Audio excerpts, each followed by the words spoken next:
Hi dears, welcome back. ഇന്നത്തെ വീഡിയോയിലൂടെ നമുക്ക് ക്ലോസ്ഡ് ബട്ടൺ ഹോൾ സ്റ്റിച്ച് എങ്ങനെയാണ് ചെയ്യാമെന്ന് പഠിക്കാം. കഴിഞ്ഞ വീഡിയോയിൽ ബട്ടൺ ഹോൾ സ്റ്റിച്ച് പഠിപ്പിച്ചിരുന്നു. അത് കാണാത്തവരൊന്ന് പോയി കണ്ടു നോക്കുക. ക്ലോസ്ഡ് ബട്ടൺ ഹോൾ സ്റ്റിച്ച് ചെയ്യാൻ വേണ്ടിയിട്ട് സ്റ്റെൻസിൽ യൂസ് ചെയ്തിട്ട് ഞാനിവിടെ റൗണ്ട് ഷേപ്പ് മാർക്ക് ചെയ്ത് കൊടുത്തിട്ടുണ്ട്. അതിൻ്റെ സെൻറ്ററിലായിട്ടൊരു പോയിൻറ്റും മാർക്ക് ചെയ്ത് കൊടുത്തിട്ടുണ്ട്. ബട്ടൺ ഹോൾ സ്റ്റിച്ചിൽ വരുമ്പോൾ പോയിൻ്റ് അല്ല, റൗണ്ട് ഷേപ്പ് തന്നെയാണ് വരച്ചു കൊടുക്കുന്നത്. ബട്ടൺ ഹോൾ സ്റ്റിച്ചും ക്ലോസ്ഡ് ബട്ടൺ ഹോൾ സ്റ്റിച്ചും ചെയ്യുന്ന മെത്തേഡൊക്കെ സെയിം തന്നെയാണ്. ഇവിടെ ഞാൻ ത്രെഡ് എടുത്തിരിക്കുന്നത് 6 ലെയറിലാണ്. 3 ലെയർ എടുത്തിട്ടും ചെയ്ത് നോക്കേണ്ടതാണ്. 2 സ്റ്റിച്ച് തമ്മിൽ ചെറിയ വ്യത്യാസം മാത്രമേ ഉള്ളൂ. ക്ലോസ് ആയിട്ടാണ് ഇതിൽ സ്റ്റിച്ചുകളെല്ലാം വരുന്നത്. അതുപോലെ തന്നെ സെൻറ്ററിൽ വരക്കുന്ന റൗണ്ട് ഷേപ്പിലാണ് ഒന്ന് വ്യത്യാസം വരുന്നത്. അതിൽ ക്ലോസ്ഡ് ബട്ടൺ ഹോൾ ആണെങ്കിൽ നമ്മളൊരു പോയിൻ്റ് മാത്രമേ മാർക്ക് ചെയ്ത് കൊടുക്കുന്നുള്ളൂ. ബട്ടൺ ഹോളിലാണെങ്കിൽ ഒരു സർക്കിൾ മാർക്ക് ചെയ്ത് കൊടുക്കണം. 3 ലെയറിൽ ത്രെഡ് എടുത്തിട്ട് എങ്ങനെയാണ് ചെയ്യാമെന്നാണ് കാണിക്കാൻ പോകുന്നത്.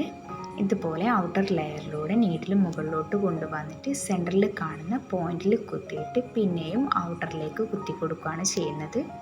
ഇതുപോലെ ത്രെഡ് നീഡിലിൻ്റെ അടിയിലൂടെ ചുറ്റിച്ചു കൊടുക്കണം. എന്നിട്ട് പതുക്കെ വലിച്ചു കൊടുക്കാം. ത്രെഡ് വലിച്ചു കൊടുത്തതിന് ശേഷം അടുത്തതായിട്ട് സെൻറ്ററിലേക്കുള്ള പോയിന്റിൽ കുത്തി നേരത്തെ ചെയ്തതുപോലെ തന്നെ മുകളിലോട്ട് നീഡിൽ കൊണ്ടുവരിക.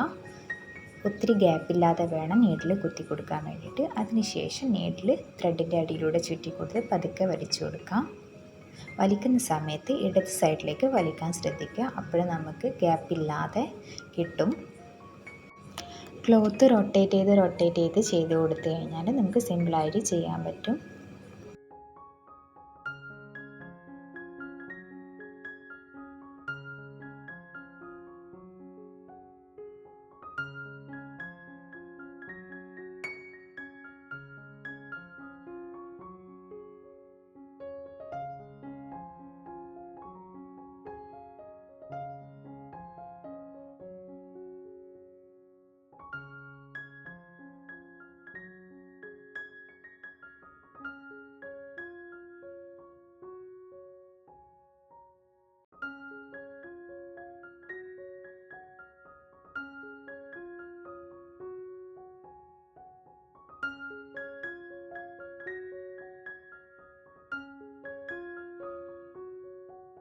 ഈ ചാനൽ നിങ്ങൾ ആദ്യമായിട്ട് കാണുന്നവരാണെങ്കിൽ ചാനലൊന്ന് സബ്സ്ക്രൈബ് ചെയ്തേക്കണേ. അതുപോലെ തന്നെ ബെല്ലൈക്കൺ കൂടി എനാബിൾ ചെയ്ത് കൊടുത്താൽ ഞാൻ അപ്ലോഡ് ചെയ്യുന്ന എല്ലാ വീഡിയോസും കറക്റ്റ് ടൈമിൽ നിങ്ങൾക്ക് നോട്ടിഫിക്കേഷനായി ലഭിക്കുന്നതായിരിക്കും.